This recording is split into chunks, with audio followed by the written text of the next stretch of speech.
Boa tarde, meus amigos, boa tarde, minhas amigas. Nós estamos aqui na Sociedade de Estudos Espíritas Francisco de Assis, hoje, dia 8 de junho de 2026. E nesse horário das 16 horas, nós estudamos essa obra, O Livro dos Espíritos, uma publicação de Allan Kardec, né? O nosso está meio sujinho, mas é de tanto usar, de tanto esfregar aqui na mesa, né? E hoje nós vamos estudar o capítulo 10 da Lei de Liberdade. Nós estamos estudando a questão, vamos começar na questão 861, 861. Mas antes de nós começarmos, vamos aqui elevar o nosso pensamento ao alto, ao nosso Pai Criador, a Jesus, o médico das almas, inicialmente para agradecer todas as bênçãos que nós temos recebido, e graças a Deus têm sido muitas. Agradecer ao Senhor pela saúde, pelos amigos, né? Pela paz, pela vontade que nos move de querer melhorar cada vez mais. Isso tem chegado para a gente graças aos estudos que a gente vem fazendo. E pedir também a Deus que abençoe nossos amigos, nossos familiares, nossos vizinhos, toda a nossa comunidade, a população do planeta, e principalmente aqueles nossos irmãos mais sofredores, aqueles que estão distanciados do Evangelho do Senhor, aqueles que nesse momento passam por grandes sofrimentos, que todos eles sejam envolvidos pela misericórdia do Senhor, possam ser consolados, possam ser fortalecidos, possam ser amparados, e que busquem sempre, através da prece, a aproximação com os benfeitores, com o Mestre Jesus, e tenham sempre no Evangelho do Senhor a sua bússola, para que eles possam continuar na sua caminhada, sempre procurando melhorar cada vez mais. E assim, envolvidos por essas bênçãos que caem do alto sobre cada um de nós, te pedimos, Senhor, que nos dê a permissão para iniciarmos o nosso estudo da tarde de hoje, graças a Deus. Graças a Deus. Então, vamos lá começar aqui o nosso estudo. Como eu falei, questão 861 de O Livro dos Espíritos. Kardec pergunta assim aos espíritos: ao escolher a sua existência, o espírito daquele que comete um assassínio sabia que viria a ser assassino? Então, ele está falando o seguinte, porque foi dito que a maioria de nós participa, né, da sua nova programação para uma nova reencarnação. A maioria de nós já está em condições de participar da sua programação. Então, ele pergunta aqui, se aquela pessoa que comete um assassinato, se ela, quando encarnou, ela sabia que um dia viria a ser um assassino, né? Ele diz, não, claro que não. Quando você planeja a sua reencarnação, você não planeja assim, eu quero um dia matar alguém. Ninguém faz um planejamento desse, né? A gente, no plano espiritual, não planeja isso. Eu quero ser um psicopata, eu quero ser um serial killer, eu quero matar uma pessoa da próxima encarnação. Não, ninguém planeja isso. Aí ele diz aqui, escolhendo uma vida de lutas, sabe que terá de matar um de seus semelhantes. Quer dizer, se você planeja, eu quero ser um guerreiro, eu quero ser um militar, eu quero ir para... Se você planeja para poder passar por certas provas, se você planeja isso e aceita, então você sabe que se você quer ser um guerreiro, você vai ter que tirar a vida de alguém, não é? É uma prova muito difícil. Uma prova muito difícil. Inclusive, né, tem um livro que eu li há muito tempo atrás, chama-se Perdoa. o livro que fala das vidas de Jesus Gonçalves, né? Esqueci aqui o nome da autora do livro. É Perdoa, Ave Sem Ninho e Em Busca da Ilusão. São três livros, né? Uma sequência. O primeiro parece que é Perdoa, o segundo é Ave Sem Ninho e o terceiro é Em Busca da Ilusão, né? Então, vai contando a vida do espírito Jesus Gonçalves, né? Aí eu achei aqui o nome. É, é o Perdoa, que é o primeiro, ele. Aqui, deixa eu ver rapidinho. Ele perdoa. Oh, meu Deus. Deixa eu só ver o nome da autora. Perdoa livro. Aqui. É Jesus Gonçalves, pelo Espírito de Jesus Gonçalves, né, esse livro. Então, que houve? Deixa eu ver aqui, peraí, só um instantinho. É que eu não estou conseguindo lembrar do nome dela. Perdoa, livro. É, tá aqui, peraí. Célia Xavier Camargo. Célia Xavier Camargo. Isso, Célia Xavier. Então, ela escreveu três livros pelo Espírito de Jesus Gonçalves. Perdoa, Ave Sem Ninho e Em Busca das Ilusões. Tá? E aí, no Perdoa, a história começa a passar bem lá na antiguidade. Tem um chefe, um general de um grande exército, ele é um espírito bom, ele é um homem muito bom. Então, ele vai à luta com o seu exército, eles combatem, logicamente, matam, né? Porque você está combatendo o inimigo. Mas ele tem uma característica.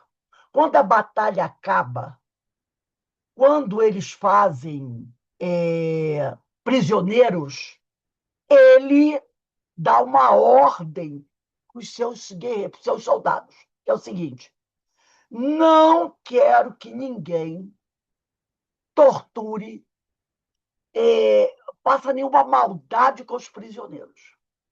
São nossos prisioneiros, vamos levar para onde deve ser levado, mas eu não aceito esse tipo de atitude para com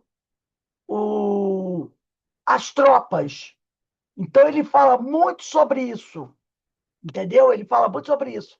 Então, inclusive, nós vamos ter, eu vou até dar uma olhadinha aqui rápido, no Livro dos Espíritos, que fala sobre guerra. Quando fala sobre guerra, deixa eu ver se eu acho aqui.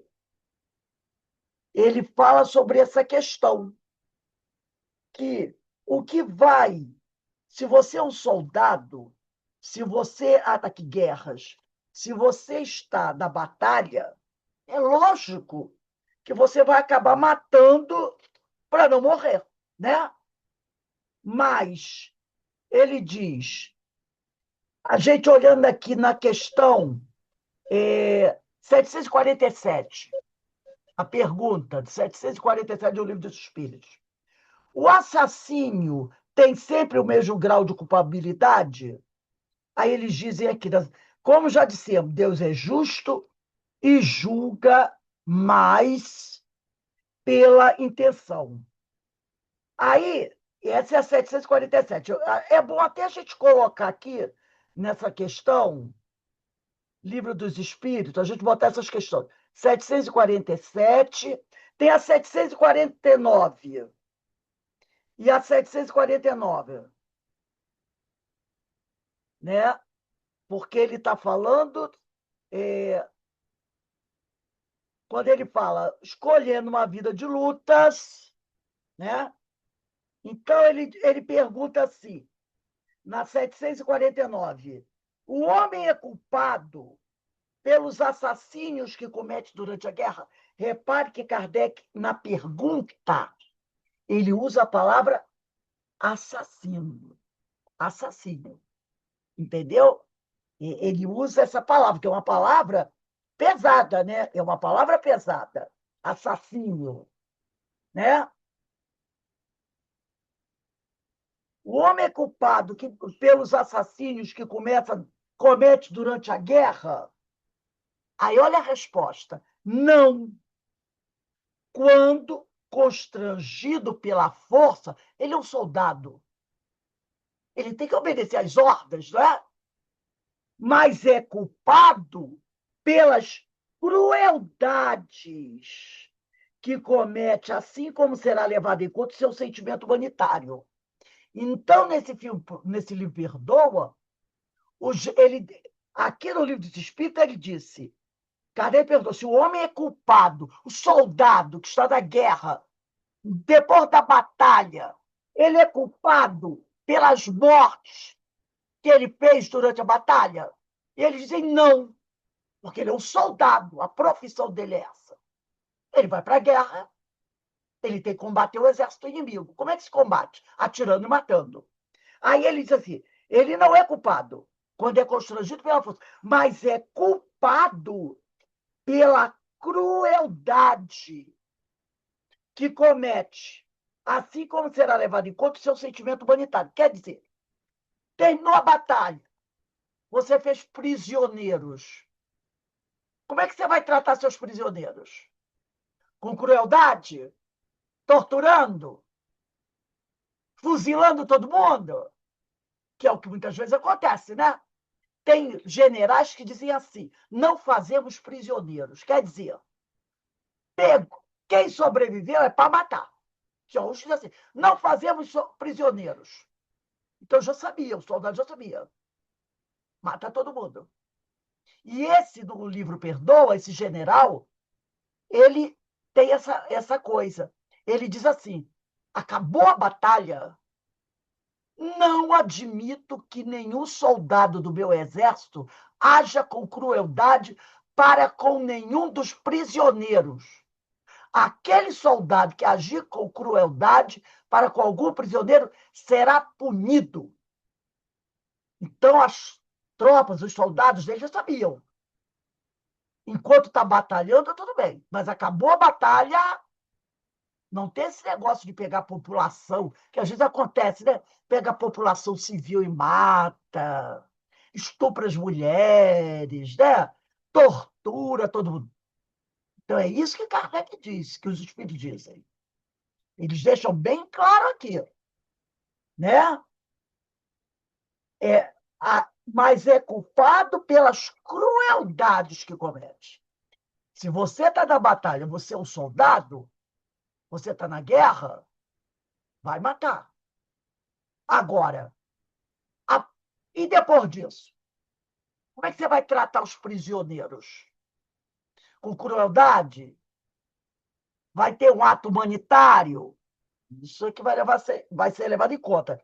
Então, quando Kardec pergunta se a pessoa que vai reencarnar escolhe uma vida de lutas, para ser um soldado, um guerreiro, se quando ele está para encarnar, ele já sabia que ia ser um assassino. Ele diz, não.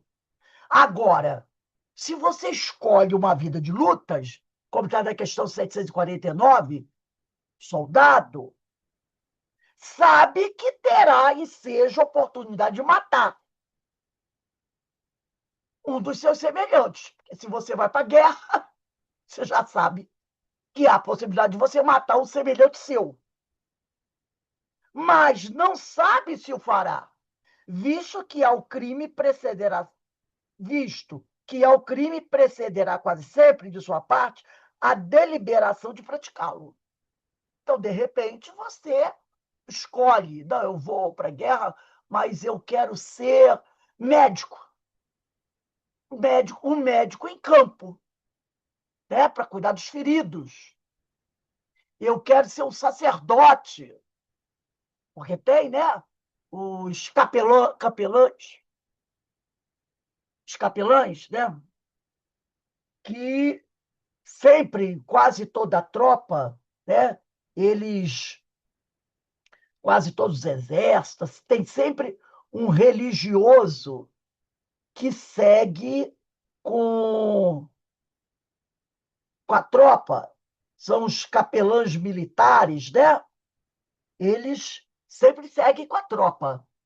Então, normalmente, o capelão muito raramente vai participar. Um médico pode até participar da batalha depois, mas normalmente, né? Ou outra tarefa qualquer, né? Que se escolhe. Inclusive, tem um filme, eu não sei o nome, eu vou ver se eu acho o nome. É belíssimo, de um rapaz que ele vai para a guerra, mas ele se nega a matar. Eu acho que ele era até protestante. Então, durante a batalha, ele não mata ninguém. Aí tem uma batalha que acontece no alto de uma montanha, e por causa disso ele é muito criticado, né? No alto da montanha. Quando a batalha, a maioria da tropa dele fica ferida. E os que conseguem fogem. Ele não foge, ele fica no meio dos mortos. Ela fica no alto do morro. Essa história é verídica. E aí, à noite, o que ele faz? Ele rasteja no meio dos feridos, dos mortos, vai pegando os feridos e vai arrastando para a beira do morro. Aí ele tem tipo uma corda, ele amarra e joga o ferido pelo morro. Então, quem está lá embaixo vê aquele corpo descendo a corda e segura. Aí, de manhã, eles vão falar com o general. Chega o general, o senhor não sabe o que aconteceu. Durante a noite, vários dos nossos feridos rolaram lá de cima. Aí eu já, como? Fulano de tal.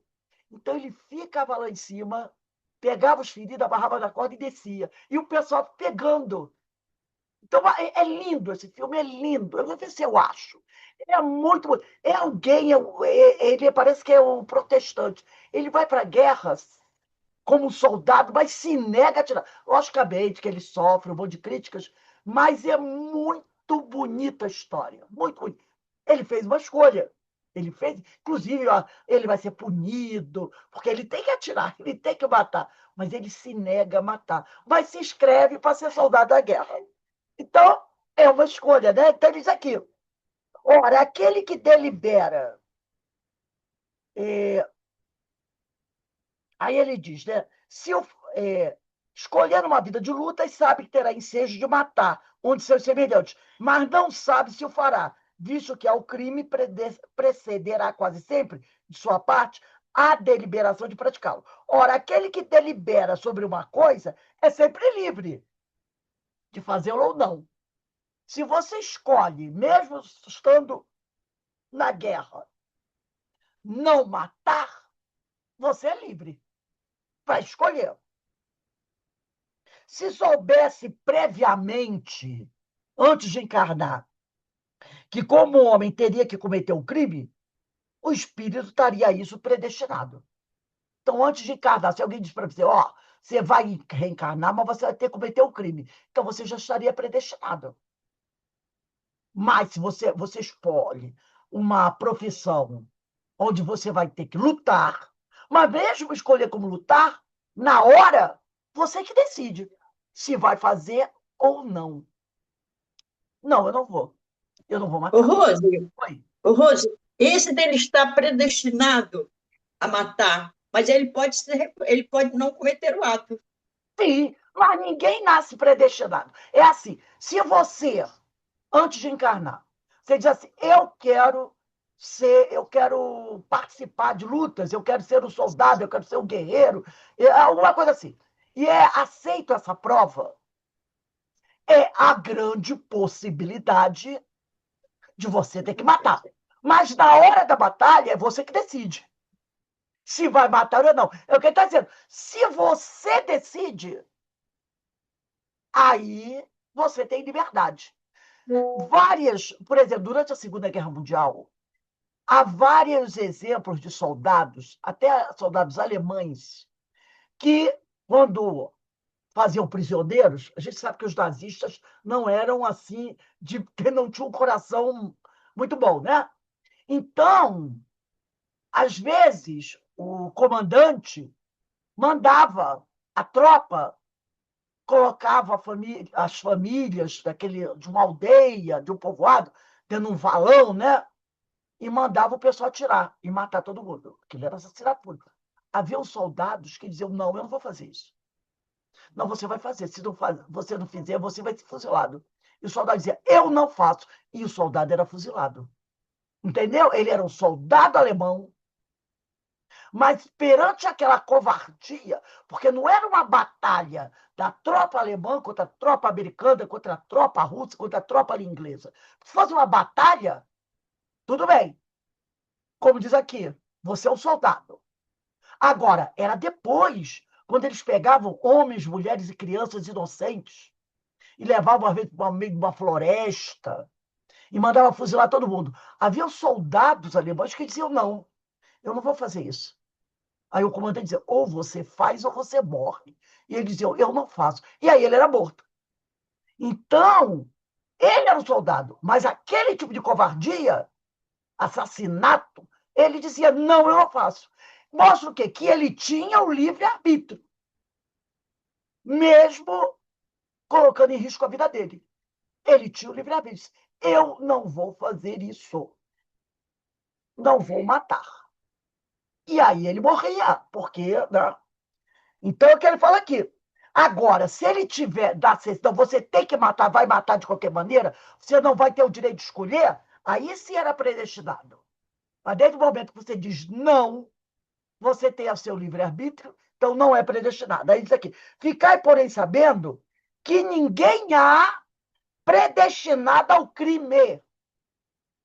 Da mesma maneira que ninguém nasce predestinado para cometer suicídio. Entendeu? Ninguém nasce predestinado. Você vai ter uma reencarnação e um dia você vai se suicidar. Não. Porque o próprio Kardec diz: não há arrastamento que você não possa resistir. Não é verdade? Então não existe isso.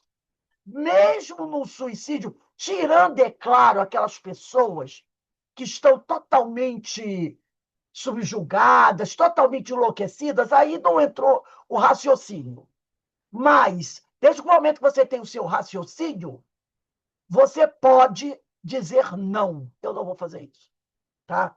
Então, ele diz aqui: ninguém há predestinado ao crime, e que todo crime, como qualquer outro ato, resulta sempre da vontade e do livre arbítrio. Ah, mas se eu não fizer, eu vou morrer. Mas se você fizer, você é um assassino. Mas você vai morrer. Mas pelo menos você não vai morrer como assassino. Entendeu? Você não vai morrer como assassino. Então, e se você é reencarnacionista, você sabe que você vai voltar. Mas aquele peso. Então, não há ninguém predestinado. Tá? Se existe uma predestinação nossa, é a felicidade. É o seguinte: você vai ser espírito por um dia. Isso é uma predestinação. Você vai ser feliz um dia. Vai ser o espírito feliz. Isso é uma predestinação. Aí sim. Agora, para ser assassino, para suicidar, não. Não existe essa predestinação. Ninguém nasce com isso. Aí Kardec bota uma notinha aqui. Ademais, sempre confundis. Ele fala isso para gente. Ademais, vocês sempre confundis duas coisas muito distintas. Quer dizer, duas coisas muito diferentes. Os sucessos materiais da vida e os atos da vida moral. A fatalidade que algumas vezes há só existe com relação àqueles sucessos materiais cuja causa reside fora de vós e que independem da vossa vontade. Então, às vezes, acontecem coisas para a gente que independe da sua vontade. Não foi você que escolheu. Aí você poderia chamar de fatalidade.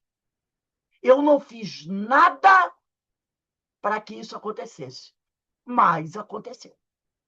Aí você poderia chamar de fatalidade, porque independe da sua vontade. Quanto aos atos da vida moral, por exemplo, você vive numa cidade acontece um terremoto.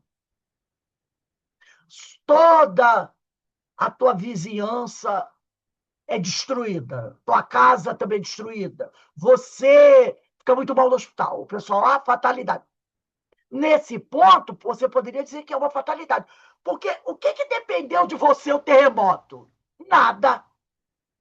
É um fenômeno natural. Entendeu? Aí você poderia dizer que é fatalidade. Porque eu não tive nada a ver com isso. E mesmo eu, se eu dissesse, não quero que haja terremoto, o terremoto aconteceria. Você não teria como evitar um terremoto. Isso são fenômenos de ordem material. Agora, eles aqui. Agora, quanto aos atos da vida moral, esses emanam sempre do próprio homem, que, por conseguinte, tem sempre a liberdade de escolher. No tocante, pois, a esses, nunca há fatalidade. Como eu falei, o general lá chega para o soldado e diz assim: fuzila todas as crianças. Muitos soldados iam fuzilavam. É porque a internet aqui está meio vacilando. Aí, o soldado vai dizer: não, não, não, eu não vou fazer isso. Isso é um ato de ordem moral. Ele escolhe: não vou, não vou. Mas o soldado atirou, foi fatal. Não, não foi. Ele podia não ter atirado. Mas ele ia morrer. Mas foi escolha dele. Foi escolha dele. Tá? 862. Essa questão 862 é muito parecida com o que nós já estudamos na 852 e 853.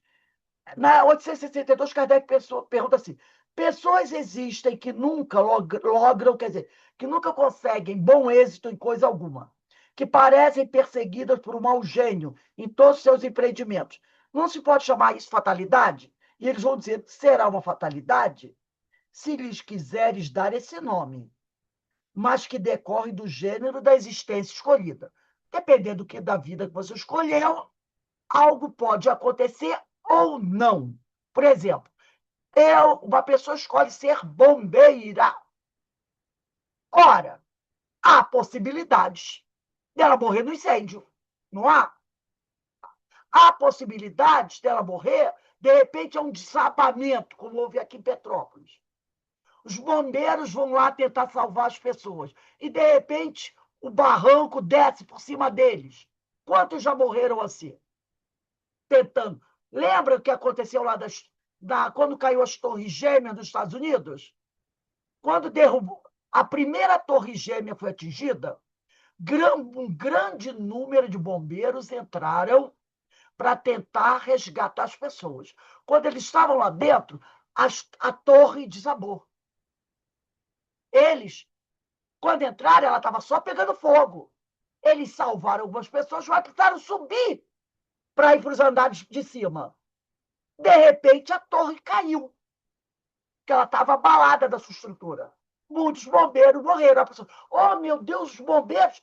Mas o trabalho dele era o trabalho do bombeiro de alto risco. Ele pode morrer tentando tirar uma pessoa de um incêndio, ele pode morrer tentando tirar uma pessoa que está soterrado, a montanha, o morro lá pode cair por cima dele, entendeu? Então ele pode morrer.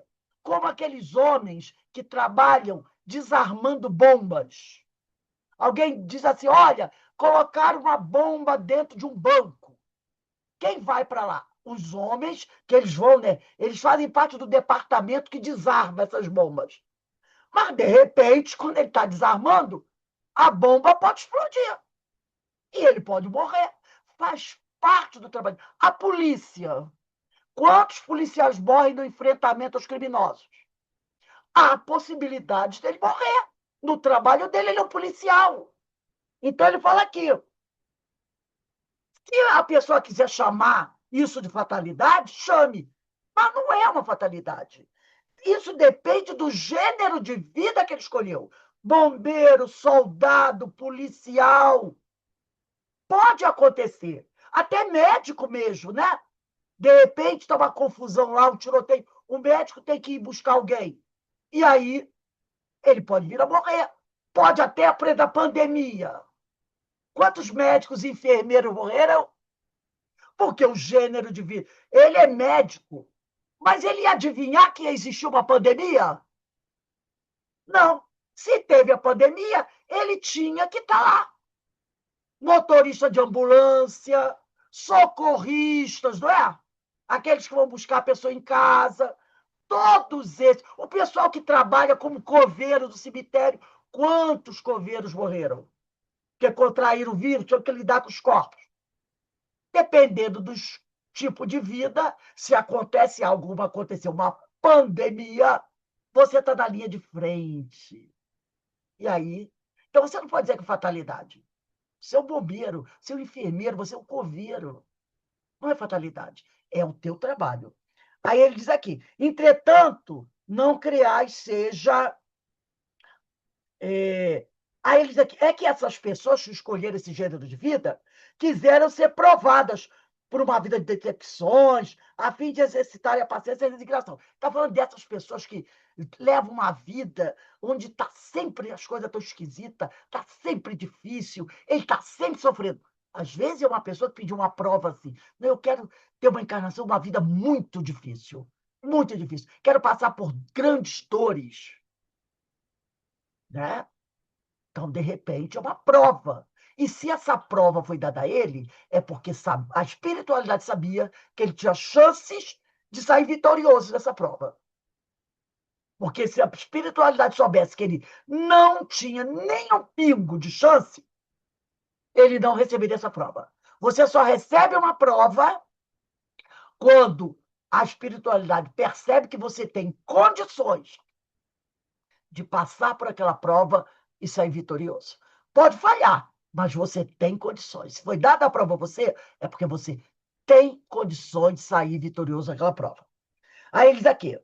Resulta muitas vezes também aquela pessoa que tem sempre uma vida infeliz do caminho falso que tais pessoas tomam em discordância com suas inteligências e aptidões. Gente, às vezes a gente vê pessoas que têm tudo na vida para dar certo.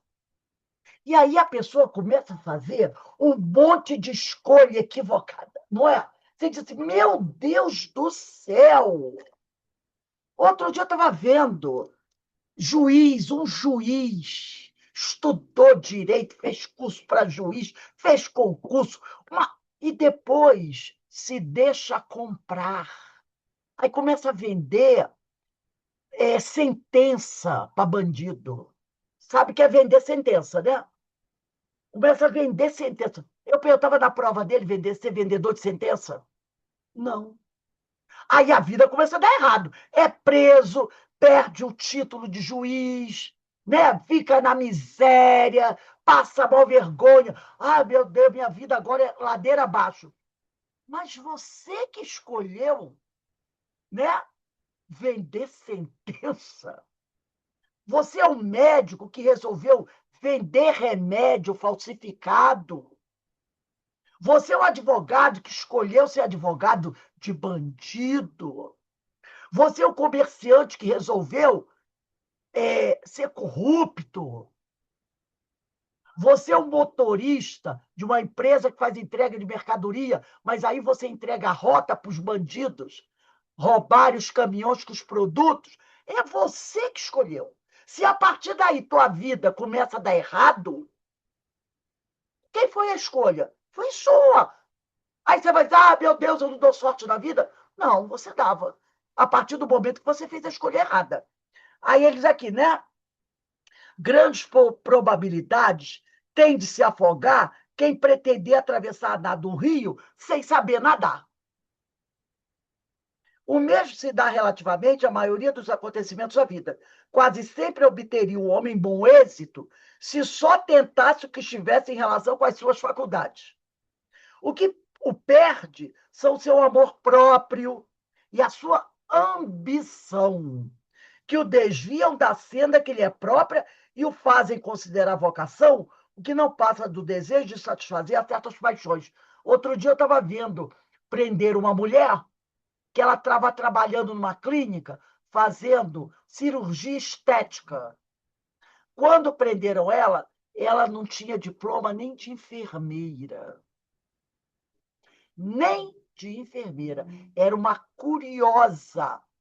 E uma mulher foi fazer o procedimento com ela, morreu. Ora, se ela queria tanto fazer esse tipo de coisa e enriquecer, que pelo menos estudasse. Fosse fazer medicina, estudasse, entrasse na faculdade de medicina, fizesse curso de medicina. Não, ela quis exercer a medicina, nem enfermeira ela era. Quer dizer, o que a levou a isso? A ambição, achando que ela tinha um caminho mais rápido para ficar rica do que se esforçar e estudar. E um dia abrir uma clínica de estética e até ficar rica. Mas ela escolheu outro caminho. Então, muitas vezes, a gente fracassa por sua própria culpa, por nossa própria culpa. Mas, em vez de culpar a si mesmo, prefere queixar-se da sua estrela. Né? A minha estrela está apagada. Por exemplo, que seria bom operário e ganharia honestamente a vida, mete-se a ser mal, poeta e morre de fome. Né? Para todos haveria lugar no mundo, desde que cada um soubesse colocar-se no lugar que lhe compete. Mas, às vezes, a pessoa, né, inveja a posição do outro. Como diz o outro, né? Tem aquele ditado: eu quero ser califa no lugar do califa. Quer dizer, você quer o cargo, mas não quer os encargos do cargo. E aí você se atropela. Questão 863. Os costumes sociais, olha, é a pergunta de Kardec, não obrigam muitas vezes o homem a enveredar, quer dizer, a seguir por um caminho, de preferência a outro, e não se acha ele submetido à direção da opinião geral quanto à escolha de suas ocupações? Quer dizer, ele quer saber se, pelos costumes sociais, muitas vezes eu não sou obrigado a seguir por caminhos outros, né? E também pela opinião geral, será que eu não sou obrigado a me desviar? Porque todo mundo está dando uma opinião, né? Então, será que eu não sou obrigado a seguir o caminho que a grande maioria está pedindo? O que se chama respeito humano não constitui óbice, quer dizer, obstáculo ao exercício do livre-arbítrio? Aí, a resposta dos espíritos. São os homens, e não Deus, quem faz os costumes sociais. Tá? São os homens e não Deus os costumes sociais. Porque ele pergunta: será que os costumes sociais não me obrigam a seguir por um caminho, de preferência a outra? O costume social diz o seguinte: que você que é rico e milionário tem que agir de um jeito tal. Aí diz assim: não, os costumes sociais são criação do homem. Se você acha que, pela tua posição, você tem que seguir pelo caminho tal. Se você acha que, se você não fizer aquilo que a sociedade espera, o mundo vai meter o mal em você, e aí você faz o errado para ficar de bem com a sociedade, com as redes sociais, isso é problema seu. É problema seu. Não foi Deus que fez os costumes sociais. Aí ele continua aqui: se os indivíduos, os homens, aos costumes sociais se submetem, é porque lhes convém, entendeu? Se eu não fizer isso, eu tenho 5 milhões de seguidores. Se eu não fizer o que a maioria quer que eu faça, eu vou perder meus seguidores. E perdendo meus seguidores, eu perco isso aqui, ó, dinheiro. Porque cada like é dinheiro. Entendeu? Então, para não perder meus seguidores, eu sou Maria vai com as outras. Mesmo que as outras estejam indo para o abismo. Mas eu não quero perder meus likes, meus seguidores. Entendeu? É o que ele fala aqui. Então, muitos têm essa posição porque lhe convém. Tal submissão, portanto, representa um ato de livre-arbítrio. Eu que escolhi. Pois que, se o quisessem, poderiam libertar-se de semelhante jugo. Ora, se a maioria está indo para o abismo, ou está fazendo uma coisa errada, não, eu não concordo com aquilo. Eu não vou fazer aquilo. Ah, mas você vai perder grande parte dos seus seguidores. Vai perder dinheiro. Não, eu prefiro perder meus seguidores, eu prefiro perder meu dinheiro do que fazer uma coisa errada. Livre-arbítrio. Mas tem gente que não, não, não, não. Perder seguidor, perder dinheiro, não. Aí a gente vai no Livro dos Espíritos, na questão 909, né? Porque ele fala, né? Questão 909, tá lá. Deixa eu achar aqui. A pergunta está lá no livro terceiro, capítulo 12, Perfeição Moral. Kardec pergunta: o homem sempre poderia vencer suas más tendências mediante seus próprios esforços? Eu poderia me libertar dessa escravidão das redes sociais, do que a tal da escravidão do que a maioria pensa? Eles dizem sim, sim, poderia. E às vezes com pouco esforço. O que lhe falta é a vontade. Ah, como são poucos os que se esforçam entre vós, né? Então, para eu não ficar mal perante as redes sociais, não perder os meus seguidores, eu, ó, vou seguindo atrás da multidão. Aí diz aqui, por que então por que vocês então se queixam? Falece-lhes razão para acusar os costumes sociais. A culpa de tudo devem lançar ao tolo amor próprio, de que vivem cheios e que os faz preferirem morrer de fome a infringi-los. É aquele famoso que diz assim, isso outro dia eu estava vendo, né? O pessoal, oh meu Deus, aquela artista famosa vendendo salgadinho na praia. Nossa, aquele ator famoso vendendo água de coco lá na praia em Niterói. Eu não. Eu sou um artista da fama. Famoso. Ninguém me convida para fazer novela. Estou devendo a Deus e o mundo. Mas eu não vou trabalhar fazendo coisa de pobre. Afinal, eu sou estrela. E às vezes nunca mais você. Tem muitos aí, né? Que perderam a fama e ficam nas redes sociais assim. Eu era, outro dia tá vendo, um artista famoso, e aí a TV tal me despediu. Eu estou aqui pedindo ajuda de vocês. Aí o pessoal pergunta, por que você não vai trabalhar? Não, eu sou um ator. Eu sou ator. Não é mais, não está podendo mais. Você pode até continuar sendo ator, mas no momento você precisa sobreviver. Então, arrume um emprego, vá trabalhar e não viva tentando explorar os outros, pedindo dinheiro aqui ou ali nas redes sociais para manter o seu padrão de vida. Vá à luta, trabalhe, arrume um emprego, como a maioria dos mortais fazem. Um dia, quem sabe, você pode até dar a sorte de receber um outro convite, fazer novela. Mas enquanto isso não acontece, vai trabalhar. Mas muitos não querem. Não querem. Porque, afinal, era uma estrela. Olha a vaidade. Já pensou alguém me vendo? Eu, que fui uma estrela da novela das 10, das 9, agora vendendo água de coco na praia? Vendendo salgadinho na areia da praia? Todos.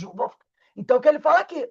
Muitos preferem morrer de fome, né, a infringir o amor próprio. Ninguém lhes leva em conta esse sacrifício feito à opinião pública, ao passo que Deus lhe levará em conta o sacrifício que fizeram de suas vaidades. Esse sacrifício de vou morrer de fome, mas não vou trabalhar vendendo salgadinho, ninguém vai levar em conta esse sacrifício, não. Agora, vai levar em conta o sacrifício que você fez à sua vaidade. Deixa a minha vaidade para lá, eu vou é trabalhar, porque eu não posso viver mais às custas dos outros. Isso é levado em conta. Não quer isto dizer que o homem deva afrontar sem necessidade a opinião pública, tá? Como fazem alguns em que há mais originalidade do que verdadeira filosofia. Às vezes, a opinião pública está até com a razão em alguma coisa. Então, se você está fazendo algo errado e a maioria das pessoas estão dizendo não faça isso, você está indo mal, deixa esse tipo de vida, né?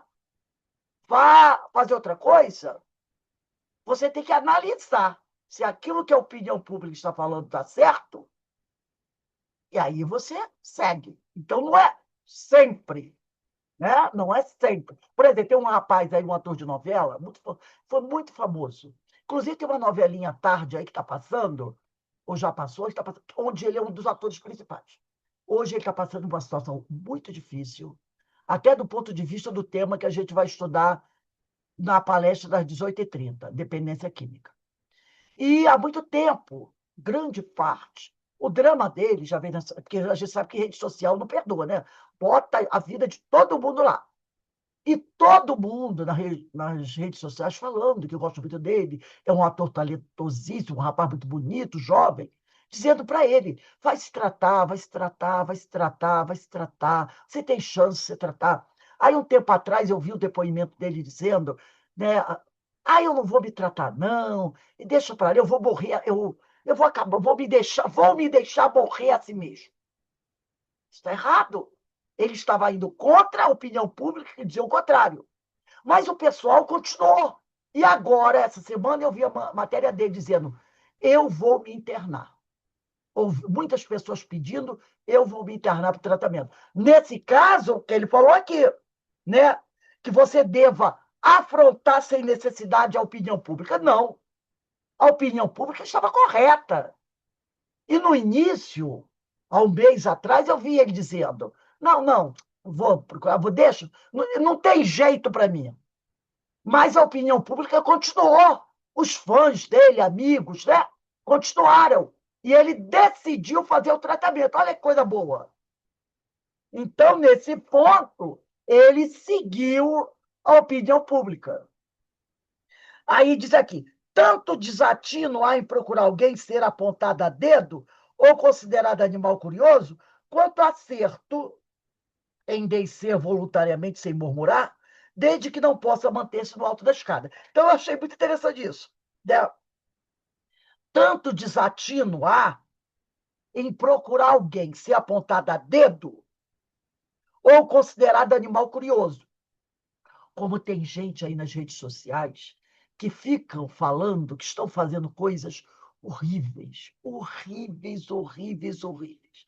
Coisas que você olha e você diz assim: meu Deus, eu não consigo entender como é que uma pessoa assim, uma pessoa bonita, numa boa situação, inteligente, fica insistindo em fazer coisas depravadas, depravadas ao nível de depravação que você não consegue entender. Ele diz: é um grande desatino, né? Ser considerado assim como um animal curioso. Nem animal faz isso. Ser faz questão de de chamar a atenção como um ser abjeto, uma pessoa que faz coisas tão nojentas. Aí diz assim: também isso é um desatino. Isso é um desatino. Mas também há muito acerto quando você desce voluntariamente e sem murmurar, como essas pessoas que não podem se manter lá em cima, né, numa escala social, para poder se manter. É aquele que era rico e agora não é mais.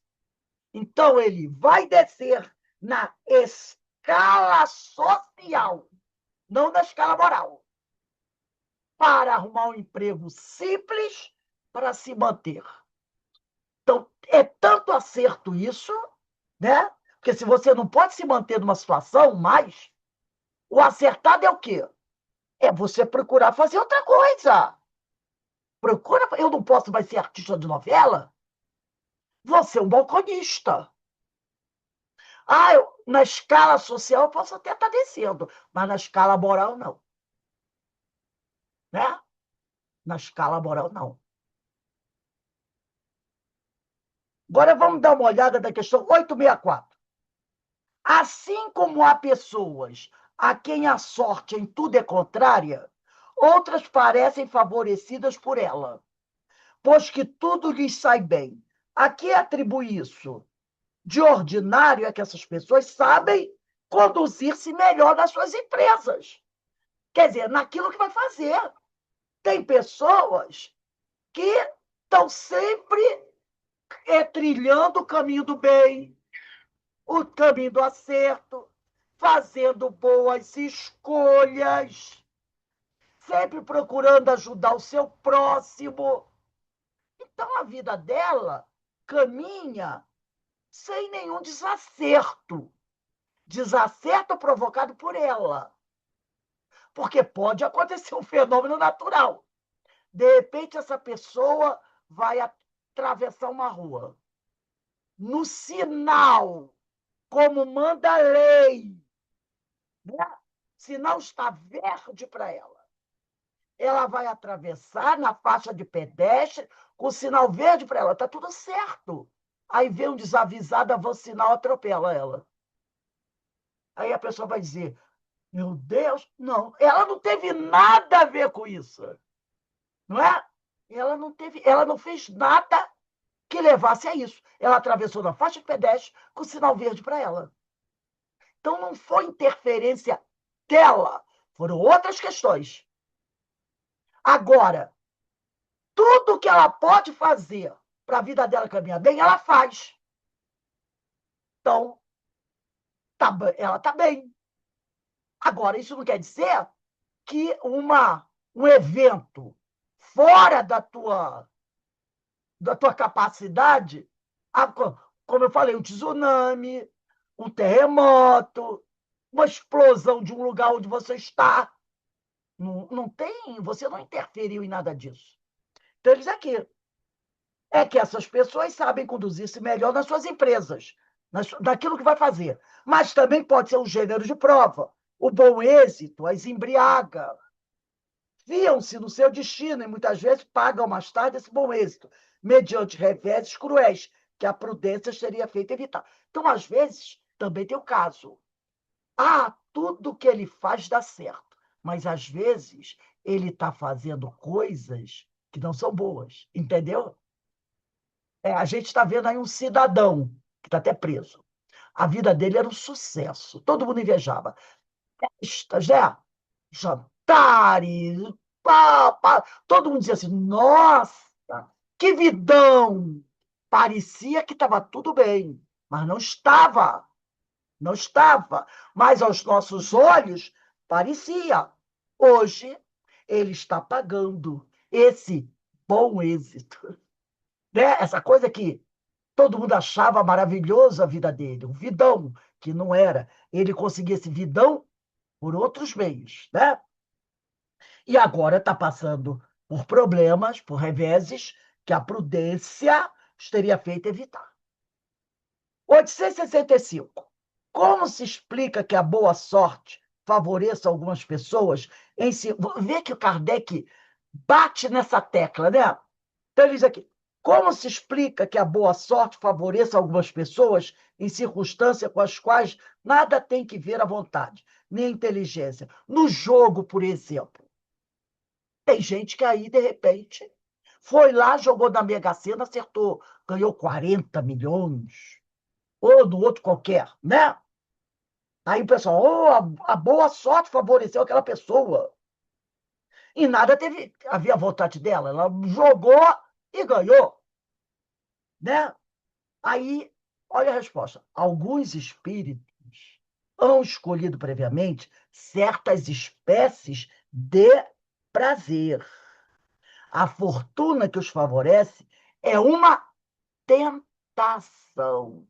Quantos desses que ganharam milhões na Mega Sena tiveram vidas problemáticas. Alguns até foram assassinados, até por familiares. Tá? Aquele que, como homem, ganha, perde como espírito. Principalmente se você ganha e não sabe como utilizar. A maioria das pessoas que ganham muito dinheiro, o que que ela diz? Se eu ganhar, a primeira coisa que eu vou fazer é sumir. Vou desaparecer. Vou ficar distante dos familiares. Não, a gente não escuta isso? Porque senão vai vir todo mundo atrás de mim querendo dinheiro aqui, querendo dinheiro ali. Muitas vezes ele diz: ah, se eu ganhar, eu vou construir um hospital, eu vou fazer casa para pobre, eu vou fazer isso, vou fazer aquilo. Quando ganha, não faz nada disso. Ou faz muito pouco. Entendeu? Faz muito pouco. Porque o dinheiro é meu. Então eu vou viajar, vou me acalmar. Vou comprar iate, avião, vou arrumar um monte de mulher, vou largar minha família. Não é assim que acontece muitas vezes? Faz mil planos. Depois que o dinheiro entra na mão, por isso o dinheiro é uma tentação.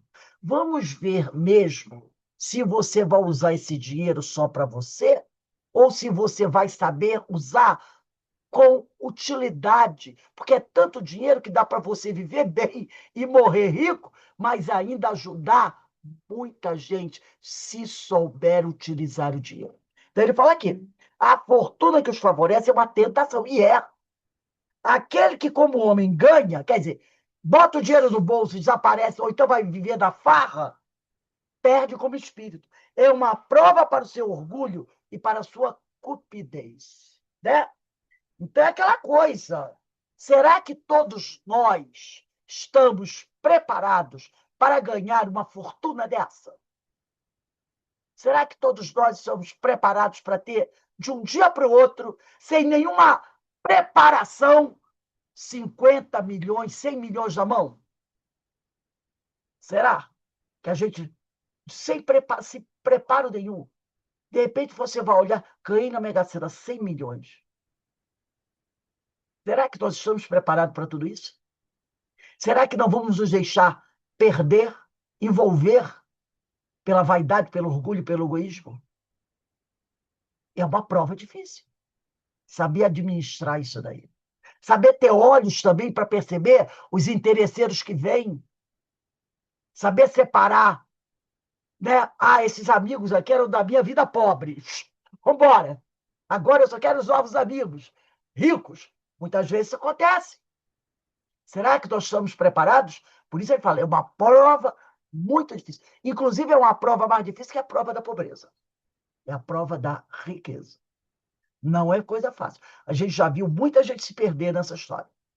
E acabando perdendo a própria vida. Quando não fica na miséria total. Total. Porque, ó, vai tudo.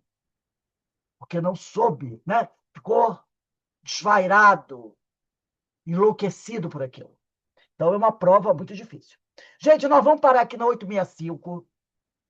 A gente vê que Kardec ele vai fazendo um monte de pergunta, quase parecida uma com a outra. Mas sempre ele vai puxando um detalhe a mais, uma questão a mais, e os espíritos vão trazendo mais informações. Por quê? Porque esse é um assunto muito da nossa atualidade. Muita gente querendo ser milionário, olha aí os influencers da vida. Né? Quase toda semana é um influencer desse rico preso, que usa mal a sua influência, ganha muito dinheiro e com essa profissão de influência. Então, é uma profissão muito perigosa também, para quem não sabe lidar com isso. E a gente está vendo, as redes sociais, as páginas policiais estão cheias de pessoas que enriqueceram assim, de uma hora para outra, e de repente se perderam, vão acabar na cadeia, ou na sarjeta, ou no hospital, ou no cemitério. São muitos, muitos, muitos, muitos. Então, o tema é atual. Por isso, são muitas perguntas. Sempre foi atual para todas as épocas. Semana que vem, dia 15, a gente vai para a questão 866. 15/6/26. 866. Gente, vamos lembrar que hoje às 18h30, nós teremos uma palestra, um tema muito importante, tá?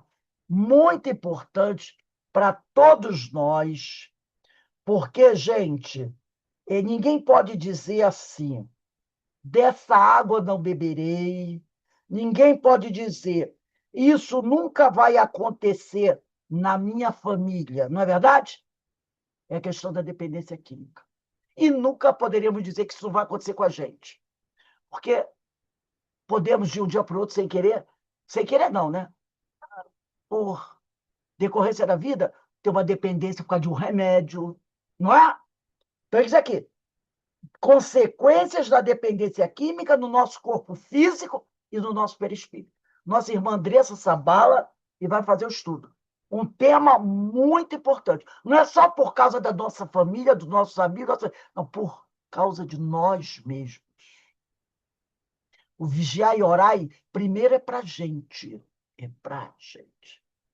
E a dependência pode ser de remédio, pode ser de uma série de outras coisas. Então a gente tem que tomar muito cuidado. Daí eu pedi a vocês para compartilharem o link, compartilharem o cartaz, tá bom? Porque é um tema muito importante e eu espero poder contar com a presença de todos vocês lá na nossa palestra. Então, nós vamos encerrar aqui, agradecendo a Deus, agradecendo a Jesus, por esse momento, né, onde estudamos aqui o Livro dos Espíritos.